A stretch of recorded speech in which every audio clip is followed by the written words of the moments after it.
They're 4-22 now when they score 2 runs or less in games. That's terrible. They had 6 base hits in this entire game. All of them were singles, and they only had 3 base runners after the first inning.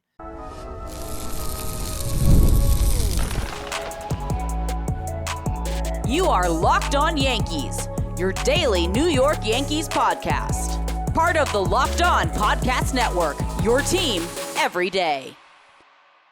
Welcome to Locked On Yankees, which is part of the Locked On Podcast Network, your team every day. Thank you for making us your first listen every day. I'm Stacey Gotsoulias. I've been hosting Locked On Yankees for 7 years, which is nearly Aaron Boone's entire tenure. It's been a really fun time doing that. And with me, as usual, is my co-host, Brian McKeon. Brian, tell everyone how long you've been with the show. Been with the show for 1.5 years right now. Was at WFAN prior to that. And Stacey, this Yankee season feels like the storyline is missed opportunities. Another big one on Monday night. Yeah, before we get started, don't forget, subscribe to Locked On Yankees on whichever podcasting platform you prefer. Subscribe to our channel on YouTube, like our videos, hit the bell so you're notified whenever our videos go live. And if you're on TikTok, you can follow us there at LockedOn_Yankees. On today's show, we'll preview Game 2 between the Yankees and the Rays. We're going to talk about some baseball news, some sad baseball news that just broke before we started recording. We'll let you know what happened. We're going to take a Tuesday trek through the minors and look at the re-rankings of the prospects and how things are going down there. But first, I mean, this game was so boring. It was so, I was just sitting there going, you can't even muster up anything after beating the Phillies on Sunday and kind of thinking, okay, let's start something here. No, they come out completely flat on Monday night and just, they can't get anything going. I was actually surprised how they responded in the bottom of the first, because Schlittler gives up the 2 runs in the top of the first, and you thought, you know what, he did struggle in the top of the first there, but you know, you kind of felt like he got back into a rhythm and kind of like figured himself out after that. We'll discuss that in a little bit, but Stacey, missed opportunities is what I said earlier. They're 4-22 now when they score 2 runs or less in games. That's terrible. They had 6 base hits in this entire game. All of them were singles, and they only had 3 base runners after the first inning. That's unacceptable. You can't pitch that you can't play that terribly. Especially, Stacey, on a day where the Tampa Bay Rays traded their starting catcher.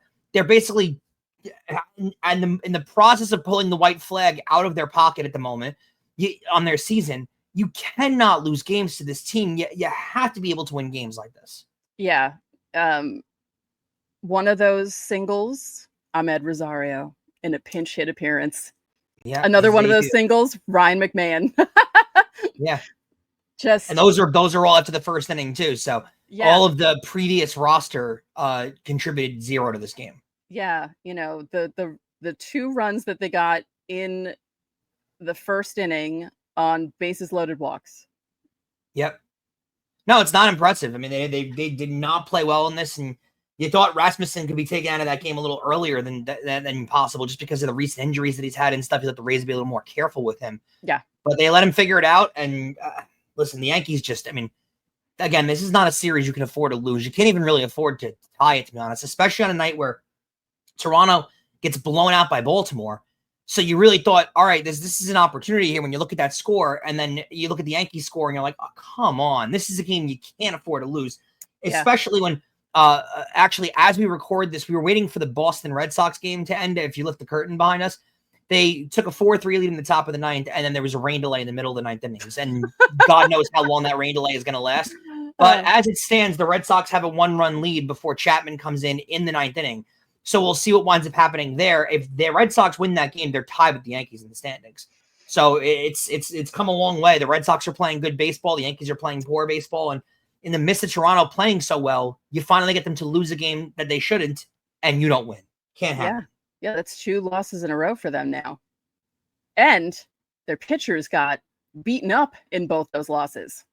Yeah. You know, the Tigers, not that surprising. The Tigers are a good team. They were reeling a bit, but Baltimore is kind of a surprise the way they played. I mean, the Tigers, you're right. Not surprising because of the way they've played out of the All-Star break. They're 8-10 out of the All-Star break. They've been terrible. It's including a sweep to the Pirates.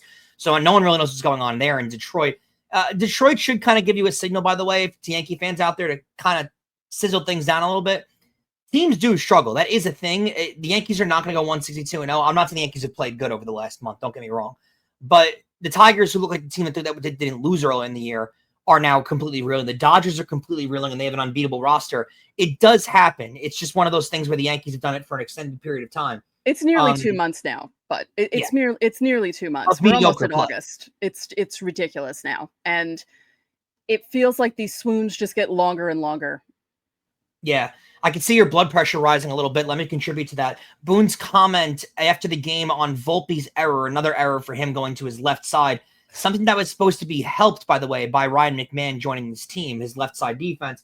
The error on Volpe would like to be secured, but he wasn't getting Caminero anyway. So that's the comment you want to hear out of your manager. He wasn't going to get him anyway, so then the fact that he made an error on that play, who cares? That's basically what he said. Yeah, so if that comment doesn't annoy you, I don't know what will. At least he didn't call Volpe elite, so we are making progress. Did we notice? Yeah. Did we all notice the fire Cashman sign that was hanging? Yeah, but I mean that's not gonna. When do those things make a difference? I know, but they've had years where they're not doing that great, but over the last few years, fans are finally like, all right, you know what? It's been long enough. And no, nothing's going to happen, but it's good to know that the fans are fed up with him at this point, because it's just... The problem is, the thing that I keep saying is, if it gets worse and worse to a point of embarrassing, there's a chance that they do move on from these guys. The problem is they're not deprived of talent enough to let it get embarrassing. That's what they are every year. They're embarrassing to Yankee standards. But they're not ever going to fall completely out of it to the point. Oh no, they would never, because every time someone's like, they refer to like 2013 and 14 as a rebuild, and I'm like, when they were winning 80 plus games a year, exactly. They won 85 games in 2013 and 84 games in 2014. That's not a rebuild. A rebuild is when a team wins like 60 games and loses That's a wild 100. card. That's a wild card team now. Those teams all made the playoffs if we had the current system. Think about that. Yeah, the Yankees will never do a true rebuild. The only reason they did all those years ago was George was not around. Yeah, the closest thing they got to it was 2016's deadline, and they actually got better. Right. So that deadline was actually great for them. Before we get to Schlettler, the bullpen actually was pretty good in this game. I thought they used an interesting cast of characters coming out of the bullpen. It really showed how unhealthy they were. Yeah. Yeah, the order and the people, I was like, oh, okay, this is an interesting, because you're not really used to seeing Weaver before Hill, and you're not used to seeing Brubaker in a game that's this close. And at the end, too. And also Hedrick, where he got used, too, I didn't understand either, because it seemed like the Yankees were kind of giving up on the game at that point. He's usually a guy that does mop-up duty, and you have a guy coming in when it's a 2-run game, and you still have a chance here. So I didn't really... Well, it was a 1-run game at that point. Didn't really understand what they were doing there. Yeah, and he was fine, and Hamilton was fine. Yeah. Well, I think Hamilton, though, is losing the strike zone lately. Like, he needs to figure things out, because he has not been consistent since he's been back early. Certainly not the Ian Hamilton of old. Right. And let's get to Schlittler. He gives you 4 1/3, 3 runs, 7 hits, 4 walks. It's now 2 straight 7-hit performances. It does seem like a book is coming out a little bit on him. Yeah. 15 swing and misses on his pitches, though, in this game. I think it's a good sign that he settled down after a rocky first inning. Remember, he was 1 strike away from getting out of the first inning in 15 pitches. So he almost did give you a really good first inning. Got into trouble there.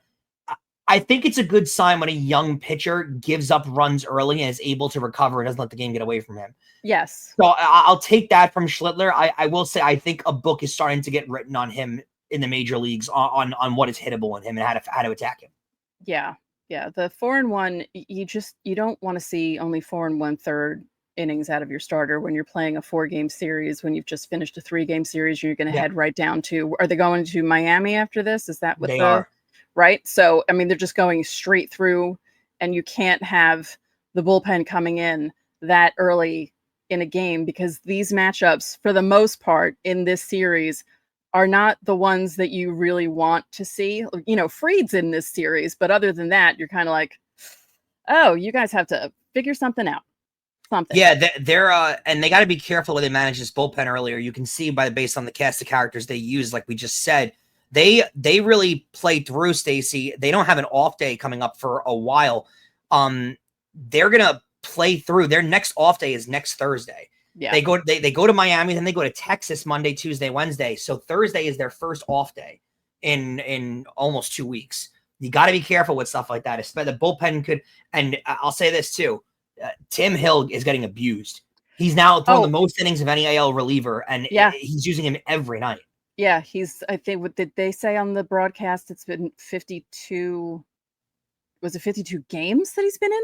I know he's a weapon. Yeah, it was. I know he's a weapon, but you got to be careful with your usage of him. Yeah, no, you're gonna kill him. They're it feels like they're what did we used to call it? They're Gordoning and Quantrelling him. That's a 2004 reference for all of you youngins who don't remember. Cal Quantrill. Yeah, no, Paul. There you go. Exactly. There was a Cal Quantrill. I forgot who he played for though. Yes, he's playing. I think he's still pitching. There you go. Exactly. Yeah, I think he's still playing. Shows my early 2000s experience. Yeah. Give me a break. I was in preschool. Don't forget, subscribe to the channel, hit the like button on our videos, hit the notification so you know when our videos go up. You can also join the Locked On Yankees Insiders Club. The link is in the description. You get text from us. You can text us questions, comments, reactions to trades and signings. We send out the lineups during the season, any roster moves that are made, and any breaking news, so you don't have to check social media. There's a 14-day free trial. Coming up, we're taking our Tuesday trek through the minors next. Today's episode is brought to you by Gameday Hue, and so is this hat that I'm picturing. Don't want to mess up the hair while we're live, so I'm not going to do that. Gameday Hue makes clean, no logo gear as I mess my hair up with team-inspired colorways for every pro and college fan base. It's all about letting your colors speak for you. There's no giant logos, just smart, versatile style that works on game day, on the course, or anywhere in between. Now, I love rocking the gear. It's subtle, stylish, and I can still rep my team whenever I want. Plus, the hat pairs perfectly with my usual gear. It doesn't replace my team's logo stuff either. It just adds to my versatile lineup. I've worn mine to tailgates, tee times, and of course, running errands around. I always get compliments with all my stuff too. Plus, they sent me this great golf glove too. So when I'm on the course or when I'm at the range practicing, I can use my team's colors, represent whenever I want, and represent Locked On Yankees when people ask. It is all as good as it gets. Now, right now, you can get 15% off with code MLB15 at GamedayHue.com. That's GamedayHue.com. The code even stacks on bundle deals, so now it's time to load up. Let your colors talk because colors speak louder than words. That's GamedayHue.com, code MLB15. Welcome back. Every week we have Fan Mail Friday, and if you're new, Fan Mail Friday is you ask us questions, we answer them. We have insiders. They have a special way to ask questions. But if you're watching us on YouTube, we have a way for you to do it as well. You go to our channel's page, you hit the post tab, and you will see my latest post where I tell you to leave your question. And actually, the deadline is an hour before the trade deadline on Thursday, July 31st at 5 p.m. Eastern. Get ready, guys. It's going to be an exciting week. There's some prospects that could be on the move. Stacey, tell us about them. We're taking our Tuesday trek through the minors. It's going to be a little different because some new rankings came out, the top 100 and the top 10 of the different teams, and a lot of familiar faces in these rankings. Popular guy, George Lombard Jr. Yeah. The number one prospect for the Yankees, shortstop. On MLB Pipeline, he's 31st overall. And on Baseball America's list, he's actually 26th overall. He's having a little bit of a rough start with his time in Somerset. I will get to that in a bit, but he's improved since the beginning of the month. Unlike the big team, George Lombard Jr. has actually improved in July, which is a good thing. Rare for this Yankee franchise. Yeah. Carlos LaGrange is on the list. Spencer Jones is on the list. Bryce Cunningham, right-hand pitcher, he is also on the list. And in the revamped list, Dax Kilby, the latest highest pick for the Yankees, is also in their top 10.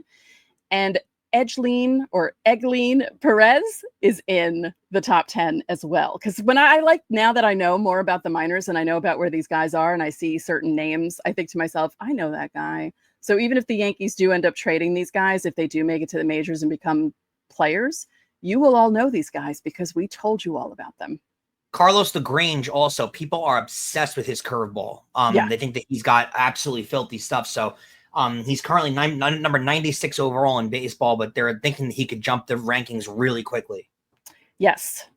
Hopefully he will. That would be nice. Who else? There was someone else. Ben Hess, I believe, was in the top. Yeah, 10. They're doing a great job of developing pitchers of late. It was a struggling point for the Yankees for a couple of years, and now they've done a really good job pumping up pitching prospects. Well, they also didn't help themselves trading a bunch of them away either. True. Pitchers and catchers, they've done an unbelievable job developing. Yes. Actually, we'll be talking about one of those catchers in just a little bit. Let's talk about Spencer Jones because he missed 3 straight games, Friday, Saturday, Sunday. He had back spasms, probably from all those home runs that he's been hitting in the last 2 weeks. He has a big back and he changed his swing. Maybe he tweaked something, but with the off day on Monday, that means he has 4 days of rest. Now, he was on the IL earlier in the season. If you all recall, we didn't know at first what the issue was, and then they came out with the injury to let us know what happened to him. So this is the second time that he's not feeling well. He's not on the IL yet. Hopefully he won't be. If you've ever had back spasms, they are not fun. I can understand why he would sit out because when you have them, you can barely sit up with them. So I can't expect someone to play baseball, swing a bat, or throw a ball from the outfield with back spasms. It's probably related to the injury earlier in the year, too. They're probably admitting it now, but back spasms tend to come back and rear their ugly head throughout later in the year. So this probably is what that is related to. Yeah, so if he's not in the lineup tonight, maybe get a little worried, just a little worried. Yeah, I wouldn't go too crazy. It's not some kind of debilitating thing where he's going to be out the rest of the year. He'll make an appearance back again. Right. Speaking of Scranton, Rafael Flores had his 30th multi-hit game with them on Sunday, which is pretty incredible. Yeah. Jesus Rodriguez hit 2 home runs in their win over Rochester. He was 2 for 4 in that game. He currently has a 15-game hitting streak. He's one of those guys who they have DHing right now. And not Flores, they were talking about possibly Pereira maybe being someone that they could possibly call up just in case Judge... Like there's a bigger issue with Judge and they need someone to come up and play. But they're talking about either that actually or a Harrison Bader reunion. Yes. There are lots of interesting trade scenarios that are being brought up, especially on Monday. The Bader one and the Nestor Cortez one that I saw thrown around by people, which he's rehabbing from an injury. The Yankees have enough injuries. They don't need to bring someone in with an injury. But the Bader thing is interesting. I wouldn't go too crazy with all the trade rumors that you guys hear out there, just because teams tend to attach the Yankees to almost every trade rumor that exists. Oh, yeah. So you kind of got to be a little careful especially when you're analyzing the Yankee thing. I do think the Bader one has some legs, though.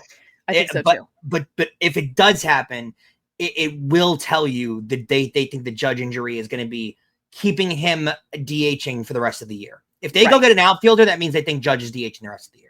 Yeah. And speaking of outfield, they had Rosario play in the outfield for the last, because he went in for Dominguez. And I also thought it was very cool that he hit his single and the one who cheered for him the most in the dugout was Jasson Dominguez. You got to love that, right? That'll work. Yeah. That'll work. All right. George Lombard Jr. had his first 3-hit game with Somerset on Saturday in their 9-6 win over Erie. Now, his batting line is still not that pretty. He's only batting .215. The rest of his numbers are not that great, but his OPS has gone up 36 points since July 5th. Let's use this as an opportunity to remind everybody that you got a lot of, I'm not going to say you guys, a lot of you guys wanted him called up in spring training. Yeah. He's hitting .215 in AA. I think he's going to be fine. He's a top overall prospect in all of baseball, but give it time. Gotta let it give it time. Right. And another infielder, Rock Riggio, is doing well in Somerset. In fact, he's hitting better there than he did in Hudson Valley and Tampa. And they like Rock Riggio a lot. Yeah.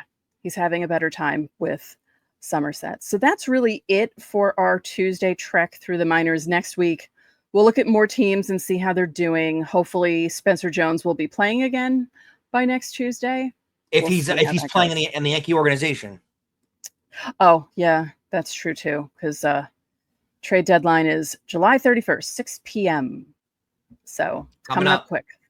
It is coming up quick. There's going to be a lot of stuff going on in the next few days, and we will have it all for you. If something breaks during the day, you will see my face on YouTube.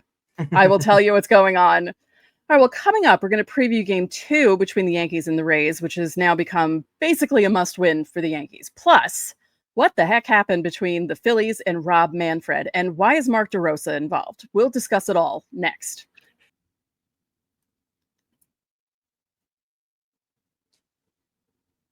Not only do we cover your team every day, but now we're giving you instant episodes after every single game. Check out the Locked On Yankees postcast. It's hosted by Jay Berman right here on the Locked On Yankees podcast feed, as well as streaming on our YouTube channel. You can get rapid reaction to all the biggest moments with the Locked On Yankees postcast.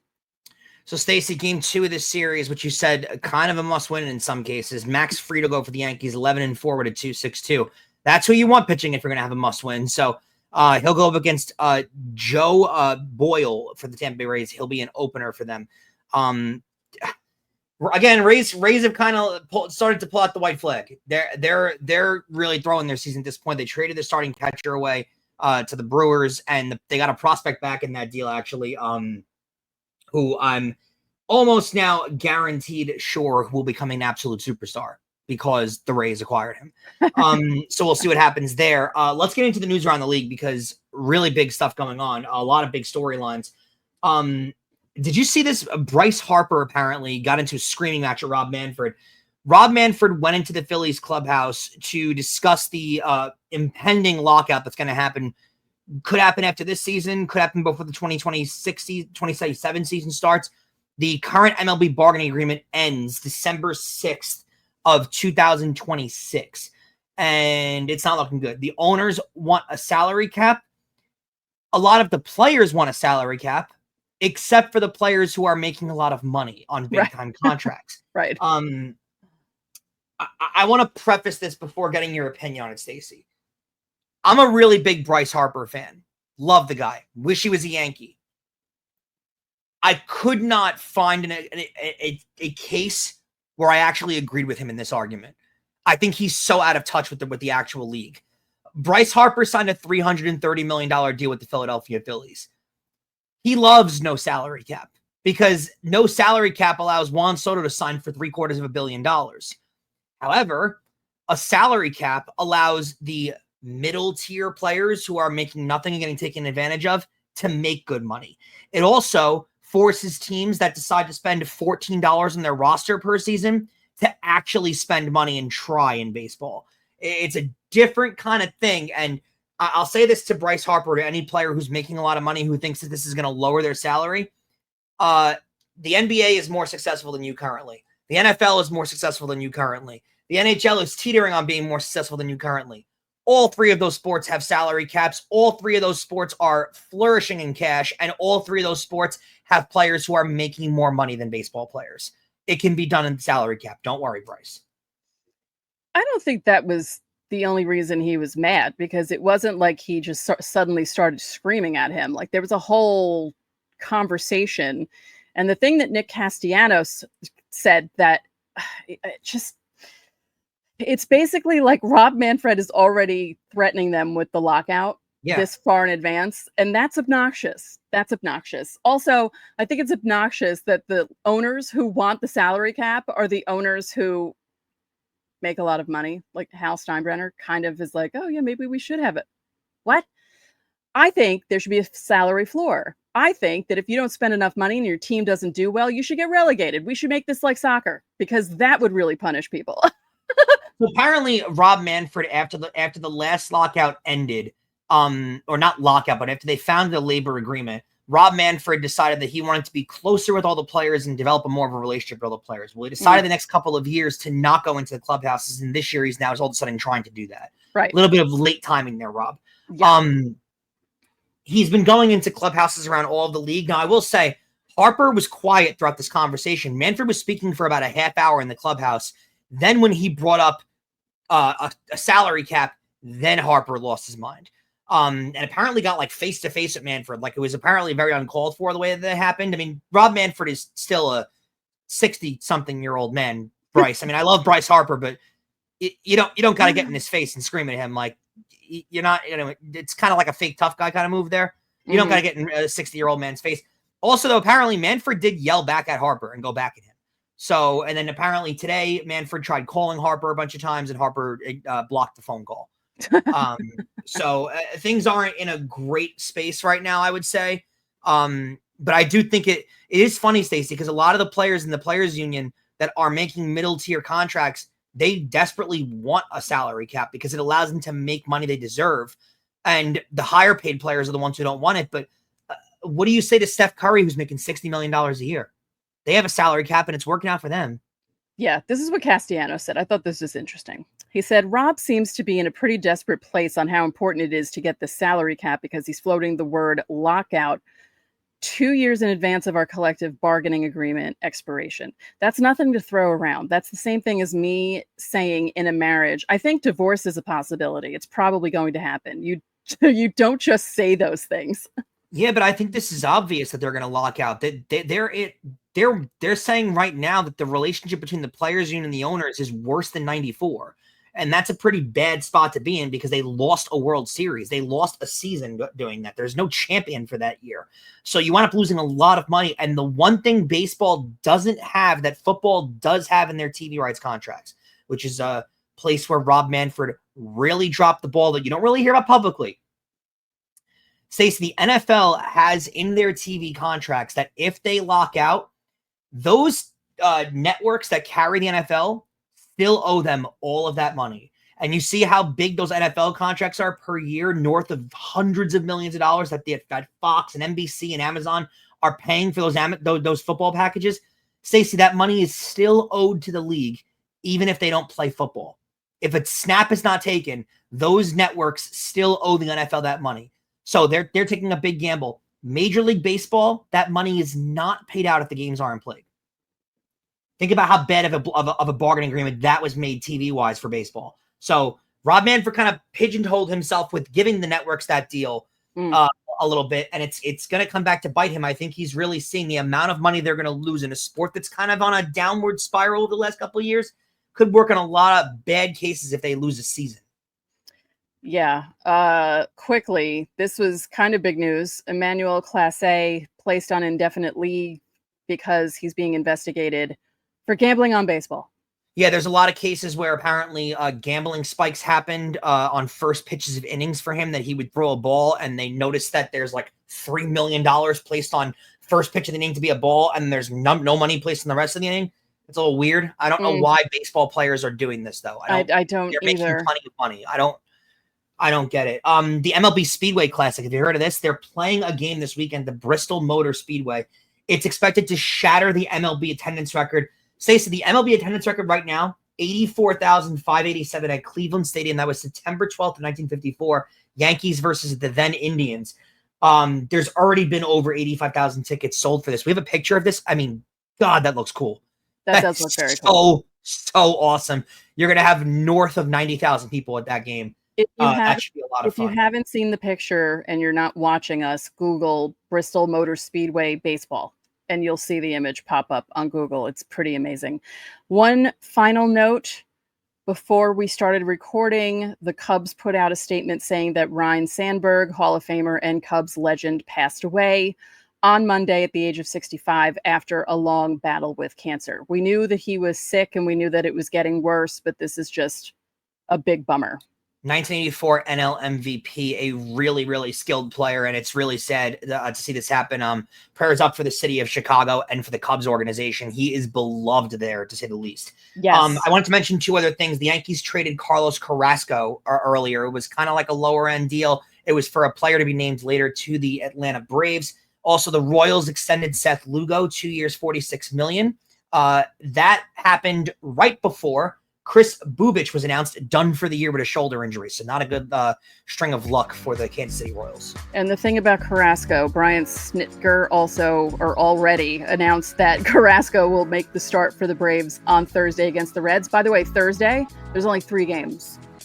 Crazy. Yankees, Rays, Braves, Reds, and someone else. That's all that's on the schedule. You'll get a chance to watch Carlos Carrasco pitch in that game for sure. Also, the Cubs extended Jed Hoyer. He's getting a multi-year deal extension. That's pretty good for him. Yeah, good for him. All right, well, thank you for making Locked On Yankees your first listen today. For your second listen, check out the all-new Locked On MLB Game Night. Every game, every night, all season long. You get local analysis on a national scale. You can find MLB Game Night on Locked On MLB on YouTube or wherever you listen to your podcasts. So that'll do it for this episode of Locked On Yankees. I'm Stacey Gotsoulias. And I'm Brian McKeon. We'll catch you guys tomorrow.